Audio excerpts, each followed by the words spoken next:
Welcome back, everybody, to the deep dive. You know, we always say we get some pretty interesting stuff sent our way. Mm-hmm. And this one is really something special. Yeah. We got this diary entry, and it's supposed to be from a woman named Natalia Gannon. Okay. And she's a sports photographer. Interesting. But let's just say she has kind of a unique approach to political discourse. Well, it definitely caught my attention. I gotta say, the diary entry is very detailed. Yeah. It lays out all these interactions that she's had with different men. Mm-hmm.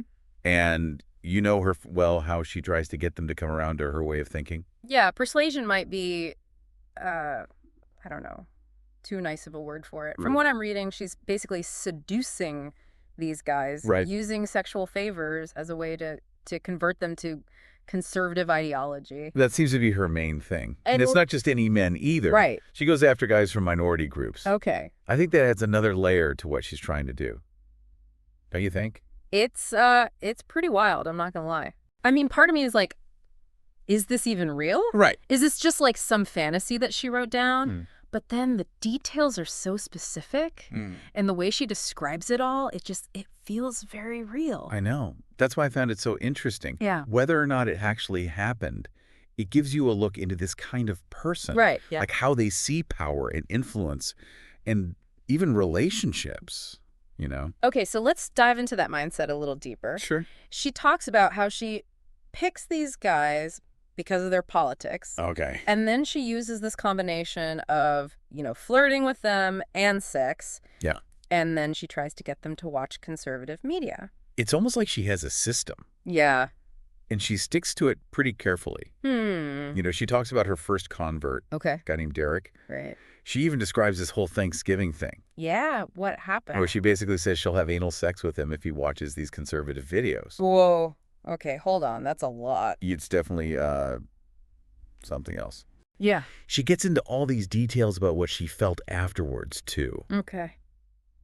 And it wasn't just, being satisfied physically. Right. It was this feeling of power that she changed his mind. It's all very transactional, like some kind of weird political quid pro quo. Yeah, it seems like she sees it that way. And reading the diary, it sounds like she does this with other men, too. So Derek isn't the only one? Nope. There are others. Oh, yeah. She mentions Miguel. Miguel. He's Cuban. She met him in Tampa Bay. Okay. And their families both have a history with communism, which seems to be something that comes up a lot for Natalia. Okay. But she does things differently with Miguel. All right. How so? She goes after feminist ideas Okay. and tries to use any insecurities he has about those things. It's almost like she figures out each guy's weaknesses Yeah. and then uses those against him to get what she wants. It's pretty smart, but, Yeah. Definitely manipulative. And she says it works, too.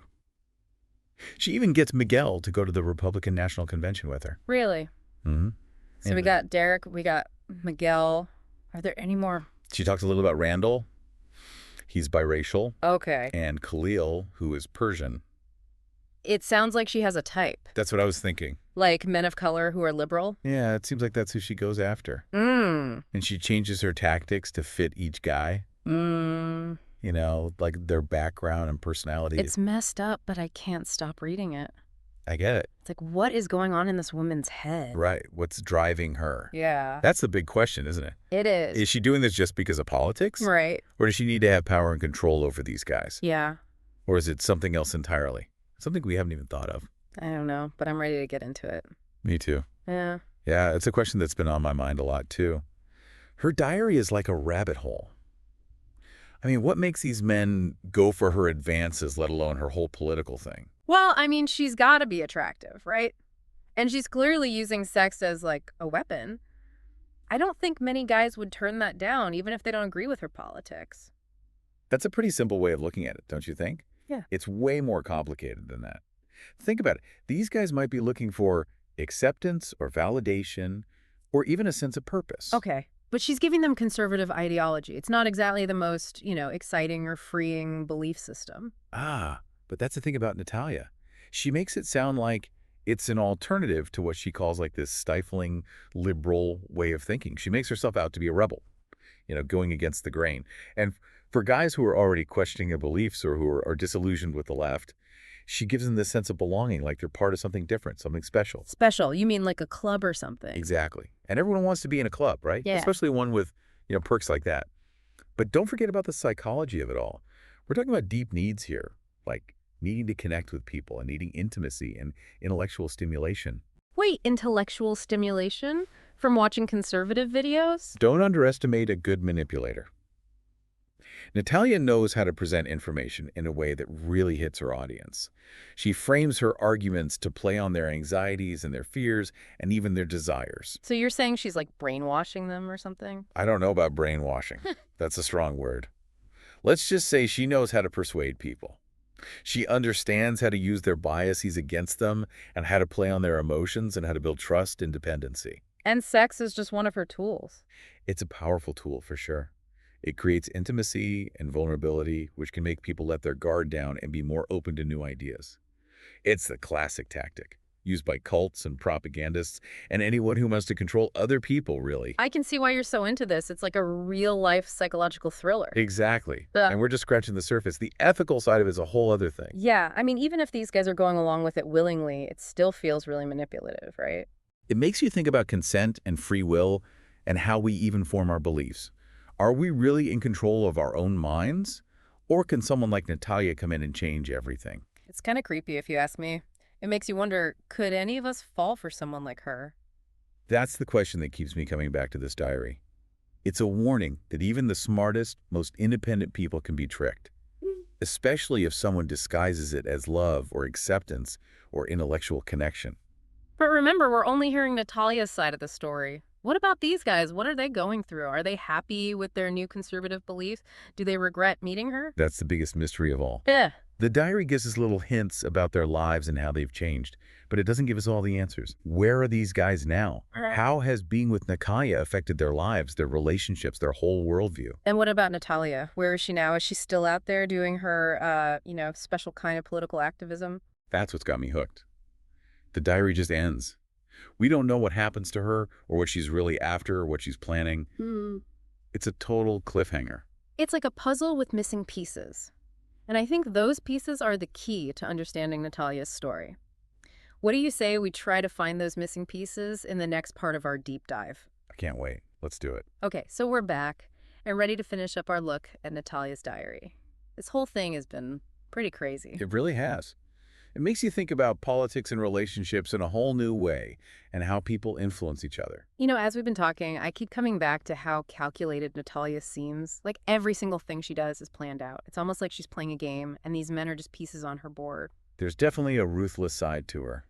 A willingness to do whatever it takes to get what she wants. Yeah, it's like something out of Machiavelli. The Yeah. ends justify the means and all that, but it's still messed up. Well, right and wrong can be hard to define. What's okay for one person might be totally unacceptable for someone else.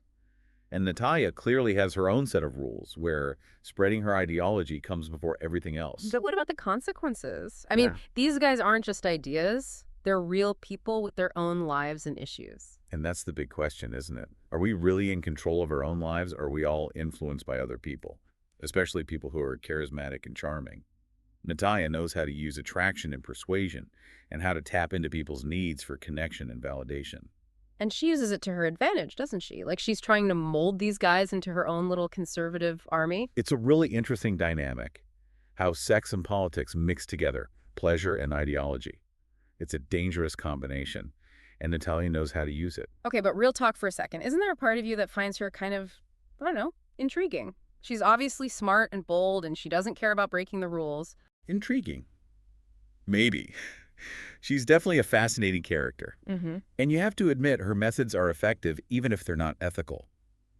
It's hard not to be impressed by how daring she is and how willing she is to challenge what's considered normal. Exactly. She's like a force of nature doing things her own way, even if it's twisted. But we can't forget about the damage she might be causing.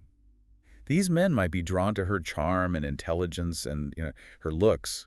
But what happens when that fades? What happens when they realize they've been used and their beliefs have been changed by someone with a hidden agenda? It's like a time bomb waiting to go off. That's a good way to put it. And the fallout could be really bad. People could have identity crises and relationships could end and whole world views could be shattered. Natalia might be playing a dangerous game, but it's one that could have serious consequences for everyone involved. It makes you wonder what she's really after.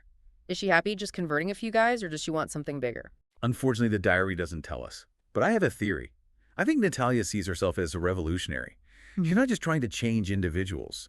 She's trying to build a whole network of powerful men who will spread her ideology throughout society.